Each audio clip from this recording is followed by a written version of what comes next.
Spend any length of time on this channel and you'll see that there's a lot of mistrust towards so-called legacy automakers from a reasonably large number of our more vocal viewers in the comments section. They usually pop out when we cover a story about a traditional car company which is talking about bringing or has already brought an electric car to market. And their comments tend to follow a similar theme, that anyone who trusts a legacy automaker to build a plug-in car, that's essentially any automaker that isn't Tesla or another new electric car startup, is a complete fool or worse. In fact, when I was writing this script, we had such a comment on one of our videos. Those companies, it's argued, have in the past actively sought to kill the electric car. They've participated in active campaigns to end zero-emission vehicle mandates and then crushed electric cars like GM did back at the turn of the century with the EV1, or they've seemingly gone out of their way to downplay plug-in vehicles by producing, quote, green-branded internal combustion engine vehicles that were anything but like Volkswagen and its, quote, clean diesel range of electric cars, which, as Dieselgate showed, emitted dangerous, illegal levels of nitrogen oxides and other nasty pollutants into the air. The logic behind those who argue against these companies is pretty simple. Why support a car company that went out of its way to destroy or at least hold back the electric car? Just like the fictional Stonecutter song from The Simpsons, it's pretty easy to imagine these automakers at one point sitting round a table, happily celebrating and clinking glasses for the hold-ups and setbacks of the electric car world. Except the reality today is very different. While some automakers seem to be holding onto the hope that electric cars will crash and burn, others are seemingly embracing electric cars with open arms, or at least aren't screaming and running when the topic of building an electric car is mentioned. But is change possible? Should we be trusting these companies? And should we be supporting them or continuing to hold them accountable for crimes past? Are legacy automakers like Volkswagen and GM really, truly moving into the future? The answer, sadly, depends on the automaker in question and needs to be answered on a case-by-case basis. It's complicated, and it seems to rely on just how committed the automakers are in encouraging their own dealer networks to come along for the ride. If you watched a recent video I made on the subject of Volkswagen AG, the massive investment it's made in electric vehicle technology across its various brands, and the promise it has to bring more than 25 new electric models to market in the next few years, not to mention produce said volumes of vehicles in excess of 22 million units over the next decade, then you'll know that I believe Volkswagen is finally serious about plug-in cars and is about to make a big change in its future. This week, it made another step to illustrate that point, threatening to leave the VDA, the Association of the German Automotive Industry, unless it does more to focus on electric vehicles. Indeed, Volkswagen boss Herbert Diess is reputed to have told the association that its current de facto attitude to promote vehicle fuel types of all variations, including hydrogen fuel cells, hybrids, and low-emission internal combustion engines, is simply just overburdening and confusing the industry. Instead, he said, the VDA has to stop pushing alternative fuels and focus exclusively on battery electric vehicles. Unless it does, he threatened Volkswagen will leave the association. As one of the world's largest automakers and the largest German automaker, Volkswagen AG has some serious clout in this, and its threats should be taken seriously by the VDA. In Volkswagen's case, as I explained a few weeks ago, the company seems to have turned a corner and is deadly serious. That said, we should also acknowledge that the company sold more diesel cars in 2018 than it did in 2017. Something we should be willing to hold Volkswagen accountable for and push it hard to switch those sales to electric as quickly as possible. The challenge for it looking forwards, that it engages in its dealerships and educates them on the benefits of plug-in cars, since they're the ones responsible ultimately for selling a car. Without dealership buy-in, it's game over.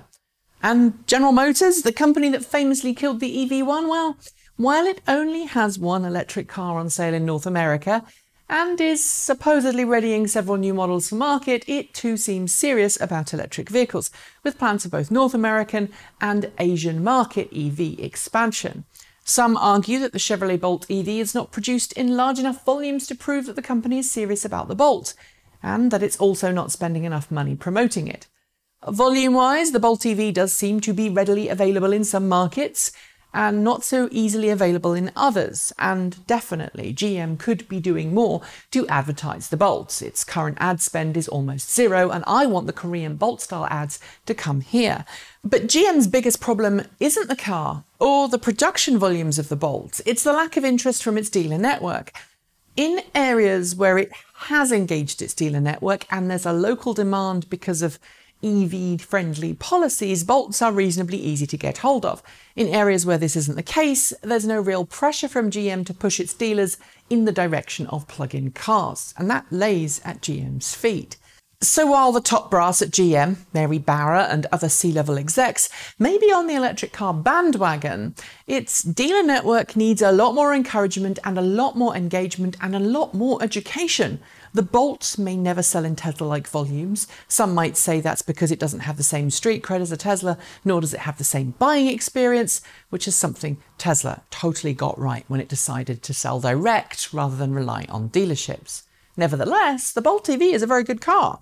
Don't believe me? Right now, the Chevy Bolt EV, at least according to Consumer Reports, has the highest reliability rating of any plug-in car on sale in the US right now. I will also note that I'm aware not everyone trusts Consumer Reports, and that's okay. And yes, disclaimer, I own one, but that doesn't mean I think that GM is working hard enough on plug-in cars, because honestly, I don't think it is yet. Sure, it has the promised investment, and yes, I do believe that investment will bring new plug-in models to market, just as Volkswagen, GM sees the writing on the wall for the internal combustion engine vehicle. But in order to truly follow through, I think it needs to work on that messaging and advertising a whole lot more. But we've kind of got off track. Should we trust General Motors? Well, I trust the Bolt EV, and I trust GM is going to continue production of it based on the investment already made by GM in both autonomous and electric vehicle technology. Not to mention the restructuring that it's gone through, which, just like Volkswagen, seems to indicate full-bore plug-in lineups are going to be the new norm. I guess I personally trust GM enough to spend enough of my hard-earned cash on a Bolt. And because I live in a state known for being pro-electric car, I know my ownership experience will be very different to someone living in the Midwest, where the pickup is king. Ultimately, rightly or wrongly, I believe that companies will do what's best for their shareholders. If there's money to be made in plug-in vehicles, or as I think is the case here, there's enough restriction on internal combustion engine vehicles that plug-ins are the only smart choice economically, thanks to toughening regulations around the world, then I think that switch to electric will happen. Can we trust that these companies will do the best they can when it comes to electric vehicles? Well, again, their job is to make money for their shareholders. So if electric vehicles are the only or best way for them to do that right now, they will make the shift. That kind of investment both companies have now put into plug-in car development suggests that both are now serious and to be trusted about their future goals. But let's not pretend that they're doing it purely for altruistic purposes. They're doing it to survive, partly to ensure Tesla doesn't walk away with all the market share, and partly to ensure that they continue to make money for their shareholders into the future. But should we support them? Should we trust these legacy automakers? Well, that's another tough one. It's fair to say that both GM's and Volkswagen's boards and executive teams are not exactly the same teams responsible for Dieselgate and killing the EV1. And for that reason, I think we need to acknowledge that with different people at the helm, each company will have a different direction, and thus we should probably react to what we're seeing and hearing right now rather than react to what happened in the past. After all, holding grudges only works for so long. Similarly, if the companies in question produce products we like, I think we should be okay supporting them, because at the end of the day, supporting companies that make the products we want, electric cars, encourages those companies to make more of those products, right? I know some have sworn off traditional automakers and vow only to buy Tesla from now on, but I personally would much rather see a slew of different options for different uses, different budgets and different markets from companies that we're happy to acknowledge are changing rather than condemn them even if they're producing what we've been asking for. That's it. Thanks for joining me, and I'll see you next time.